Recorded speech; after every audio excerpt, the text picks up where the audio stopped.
Hi, Barry here. Today we are going to talk about Surds. Right? This is a very interesting topic because more often ideas here also crop up. You have to deal with expressions in other topics that often have to use Surd expressions. So, Surds are numbers left in square root form to express their exact values. Simply because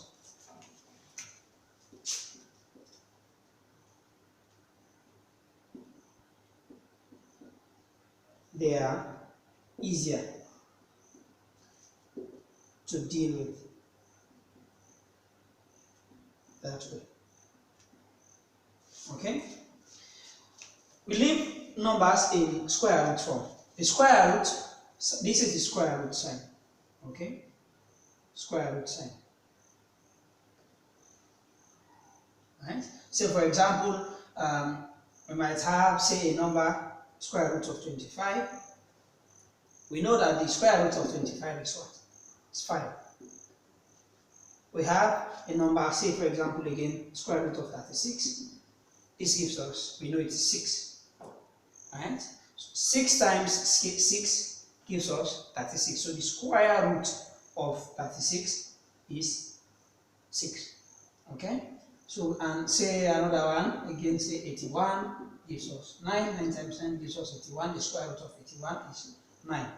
Okay? You can have different ones, 12, 11, which is 121. Square root of 121 is 11. And up and up and up. So these are called perfect squares. Okay? These numbers, 36, 25, 81, 121, 225 or 15 and different numbers, 100. These are perfect squares because their square roots can give us exact numbers. Okay? But in the case of Surds, these numbers have to be left in square root form, in the form with the square root. An example, say the square root of 3. Okay?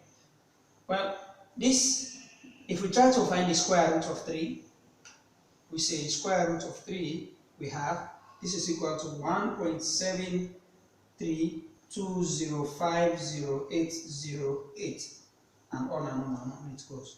Okay? Similarly, we take another number 5, square root of 5, we have, say, square root of 5, we have 2, this gives us 2.236067977, on and on. You see, these numbers, we do not get their exact square roots as we had for, say, 36, 81, 25, 64, which gives us, which is 8. Okay? For these ones, we are getting really complicated numbers. Okay? The numbers go on and on. The decimal part. Right? So again, the square root of 2, something similar. We have square root of 2 gives us 1.41421356, and it goes on and on. These numbers are what we call surds. Okay? The numbers which has to be left in square root form to express their exact values. Okay? These numbers are also called irrational numbers. Irrational. Irrational means they are not rational. Okay? Rational numbers are numbers that we can write as ratios of integers. Okay? Integers are just positive and negative whole numbers. Okay? Say, for example, 6 can be written as a ratio, 6 divided by 1, which is just 6. Okay? We can write 7 upon 3. This is a rational number. Okay? It can be written in a fraction. Right? So, but for these numbers, we cannot write them as exact ratios. Other famous irrational numbers include pi, okay, which is approximated as 22 upon 7, which reflects the relationship between the circumference the distance around the circle and its diameter. Okay, the distance, which is the circumference, and the diameter, the distance across. Right? The distance around, the distance across. Another one, which is like Euler's number, which is 2.2 blah blah blah. It goes on and on and on. Okay, which is also very useful when we look at exponential functions. Right? So these numbers, often it's best for us to deal with them this way. We often have to do simplified mathematical expressions. When we are dealing with these sorts of values, it's best to deal with this because you see that it's so much easier. Okay, so in this topic, dealing with these sorts of numbers is what we are going to focus on. Okay, we go straight up. I've selected first examination questions here, both for general maths and for further maths. The topics are actually the same. We deal with the same level, so we just deal with it once and for all. Let me wipe off.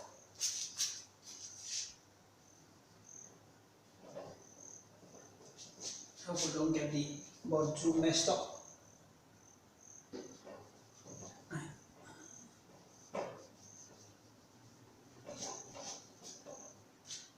We are going to first focus on rules for dealing with surds.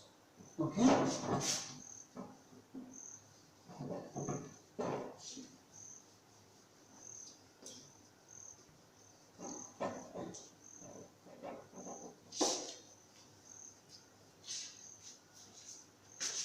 It's not very clean, but anyway. So imagine, say, a surd expression, we say square root of a. Let us first deal with multiplication. Okay, when multiplying surds, if you have a number in the square root a times another number, root b, the rule says the result is we take the square root and then we multiply the numbers a times b, which gives a times b, which gives us square root of ab. Okay, so for example, if you have square root of 3 times square root of 5, what you just have here is you take your square root, 3 times 5 is 15. Alright? This is of course different. Say if you have square root of 25 times square root of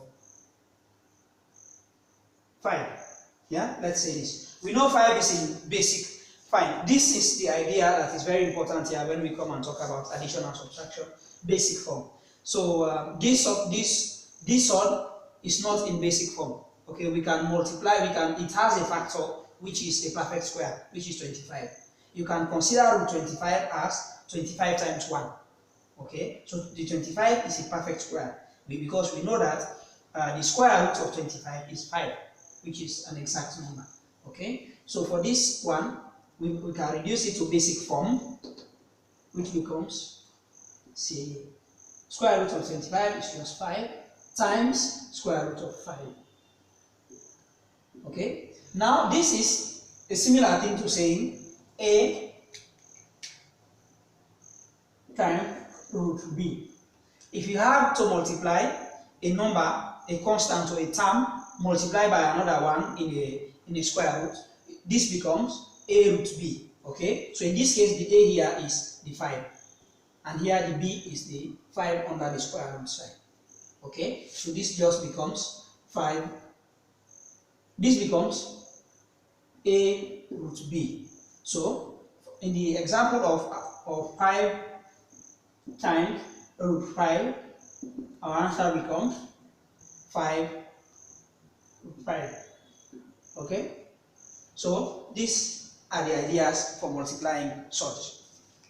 In the area of division, say for example, if we have the surd root a divided by root b,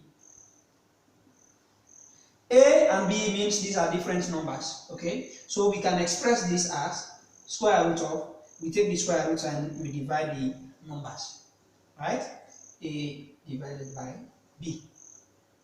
Okay, say this can be, for example, if we have square root of 5 divided by square root of 3. Okay, you can represent this as square root. You take the whole square root as we did here, and then you say the number a which is represented by 5 here, and b, the top number by the bottom number. So we say 5 over 3. You can represent root 5 divided by root 3 as square root of 5 over 3. Okay, just know you can deal with this way, right? So the idea for addition and subtraction, let me wipe up. I want to make this really quickly so we can move on to the solving the examination questions where you understand these things much better.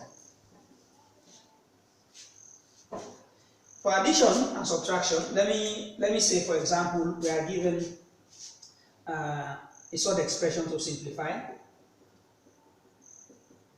Let me see. There are actually interesting problems of that nature as well.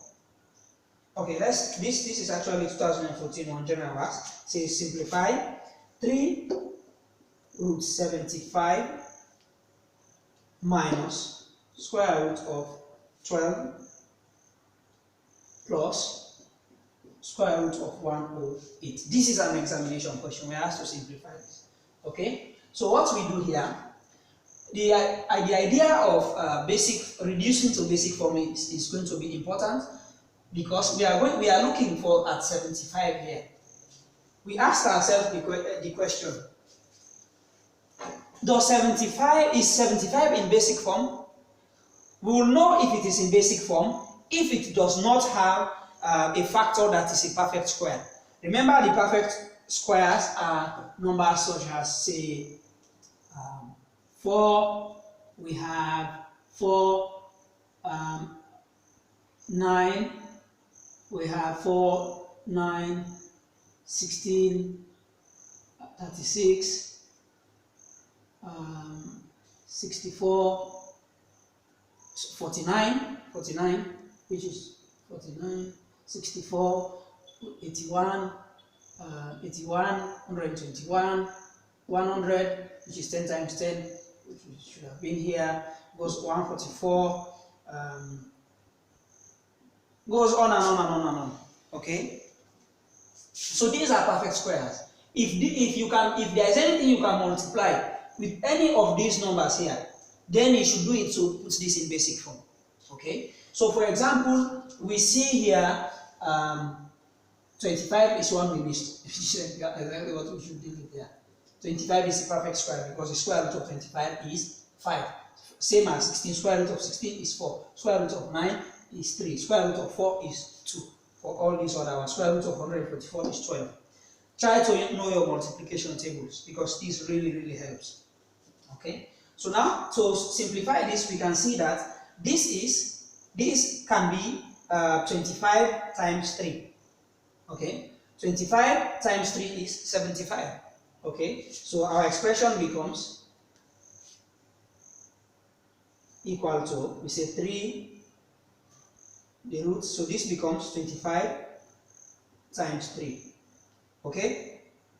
Minus, let us just write our whole expression. We look at 12 again. Can 12 be, does 12 have any factor that is a perfect square? Let us observe. Yes, of course, 4. Because 4 times 3 gives us 12. So 4 is a factor of 12 and it is a perfect square. So let us break this down so we can help put this in basic form. Right? So we say 4 times 3 plus the last expression, 108.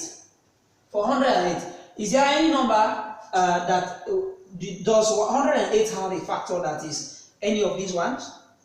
Well, you can try. Sometimes you can do trial and error. Okay? Let's see. If we say 36, 16, no, we can't. Let's say this is more closer. Say 36 times 3. Exactly 108. 36 times 3 gives us 108. So we say 36 times 3. You can see 3 appearing. This is really good news. Okay? It tells us that they will end up being like such. So this becomes 3 times square root of 25 is what? 5. So this can be 3 times square root of 25 times square root of 3 minus, here we have now square root of 4 times square root of 3 plus, here we have square root of 36 times square root of 3. Okay, we go on, we have 3 times square root of 25 is 5. Okay, times square root of 3 minus square root of 4 is what? 2 times square root of 3 plus square root of 36 is what? 6, right? Times square root of 3. Now, remember I told you we can multiply when we have a times root b, it is just a root b. But here we have 3 times 5 first. 3 times 5 is what? 15. So 15 times root 3 is just 15 root 3. Remember, a times root b is a root b. The a here is 3 times 5, which is 15. Okay? Minus 2 times root 3. A times root b is a root b. So, which is 2 root 3. Right? And here we have 6 times root 3 is just 6 root 3. Understood? So now, here we can see that we say these are in like form. Okay? We can only add and subtract surds that have the similar form. Okay? They have the like form, they are like. Because these ones, they all have the root 3, root 3, root 3. We say they are like surds, so we can add them all together. We can add and subtract them. Right? So according to our board mass, addition comes before subtraction. So we say 15 plus 6, which is what? 21 root 3 minus 2 root 3. Okay? So this becomes 21. So now because they are like surds, we subtract these numbers. So 21 minus 2, which is 19. And then we take our common surd, which is root 3. Okay? So this is our answer when we simplify this. But we can only do this because they are like surds.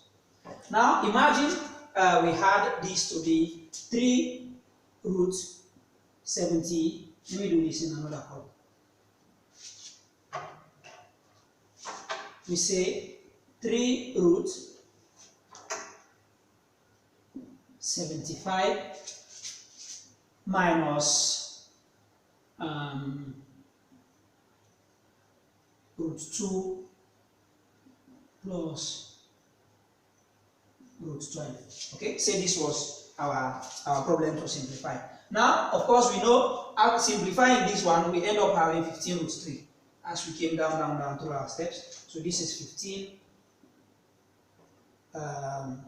root 3. Forgive me.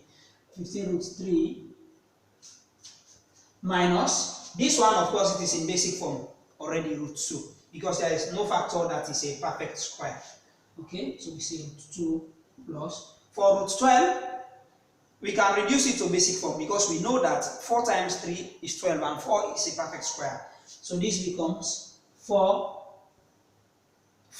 times, we say root 4 times root 3, which we reduced here, we had 2 root 3. Okay, so 2 root 3, because here square root of 4 times 3 means it's just square root of 12. Now we have square root of 4 times square root of 3. I'm just doing this so people know we haven't skipped anything. Square root of 4 is 2 times root 3. A times root b is just a root b. So 2 times root 3 is 2 root 3. So this is why we have 2 root 3 here. Now, when we look at these surds, this surd here is in root 3. This one is in root 2 and this is in root 3. The first expression and the last expression, they are like surds, so we can add them. But we cannot add or subtract this one from them because it is in a different form, it is in root 2.